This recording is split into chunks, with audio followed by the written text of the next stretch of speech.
The U.S. GDP is anticipated to decline in 2020 due to the economic disruption caused by the outbreak of this coronavirus.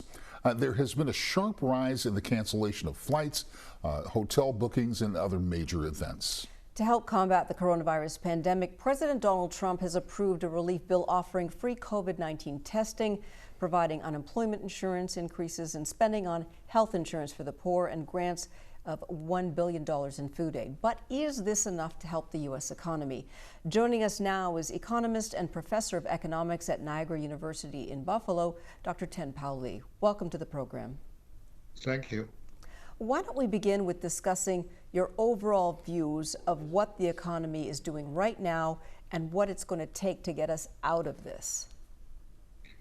Well, the government just reported today that the first quarter, the GDP dropped by 4.8%, and I think that number did not reflect how bad is the situation, because the first quarter of January, we still have a 2% growth, and February also 2% growth.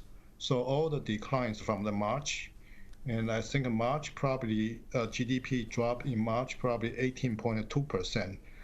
That's quite significant. Since 1929, the Great Depression, we never had this kind of situation before. So the economic condition is really bad. And then April is bad. May, we are not sure. And June, July, I hope maybe probably will getting better, maybe beginning July, and then to the end of the year. And Doctor, just a question from a novice here, but could we be heading for another Great Depression or a greater depression here? Well, it depends on your definition. Usually the depression means the long term, usually lasts for like 2 or 3 years. I don't think we're going to have this recession will last 2 or 3 years. I think this recession probably will last 1 or 2 years. However, this recession is really severe. In terms of damage, it's probably comparable to depression. So I probably can call this, it's called a Great Recession already been called. So I don't know what to call this situation. But anyway, so for the time being, I think it's comparable to depression. So Dr. Lee, some of the states have decided to reopen. For instance, today in Florida, Governor Ron DeSantis announced that he was going to start reopening parts of the economy in phases. So they'll start reopening restaurants in limited capacity, and also shopping centers. Do you think reopening the country right now will help what we see, or could this hurt it if the outbreak gets worse?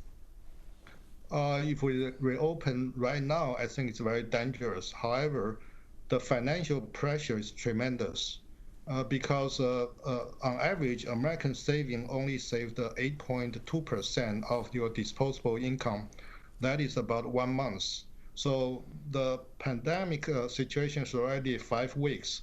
So a lot of people, they have a trouble to meet their basic needs. That's why a lot of people go to street to protest, want to open the economy. I think it's a financial reason. On the other hand, I don't think we are ready in terms of safety. So it's kind of trade-off judgment. So I think that each state is different. So depends on the state. Even within the state, the situation is quite different. For example, in New York State, like in New York City, the population density is so high, so it's very dangerous there. In Buffalo, it's relatively better because population density is that much. So even within the state, I think the opening should be slow and should be gradually. But financially, you think it will help, though, this reopening that's happening now? Of course, financially will help, but we don't know by how much.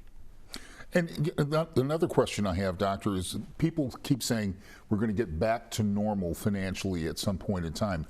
Is that realistic, though, thinking about all of these smaller businesses that just aren't going to come back when you really think about it? I don't think we can go back to normal quickly because, say, you can imagine that if we open restaurant right now, even you open, the people may not feel safe to go.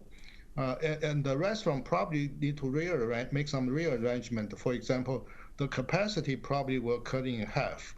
So even you open the restaurant, I think the revenue probably will cut in half, and then so they're not going to hire everybody back. So the unemployment still will be very high. So the revenue obviously will help, but I think it's very slow. So it depends on how people react to the situation, how people feel safe to go back to work. Dr. Lee, I want to go back to your first comments about GDP, gross domestic product. Can you give people a very simple explanation of what that means and why it's so significant? Okay, GDP is the most comprehensive measurement of the economy. So GDP means the gross domestic product. It's the annual total production of the country. So for example, like this country, last year, our total production is $21 trillion, 21 trillion. And then the stimulus package 3 weeks ago is a 2 trillion. So 2 trillion is about close to 9%, 9 or 10% to the 1 year total production of the country. So that's the meaning of a GDP. In the Great Recession, like 10 years ago, the GDP dropped by like 4%, and the unemployment rate like 10%. But right now, currently in April, I think the unemployment is already close to 20%, because 26.5 million file unemployment benefits, and that's about 16%. Plus, you already have unemployment of 4% in March, so total together it's about 20% unemployment rate. So nobody can forecast how many percent GDP will drop.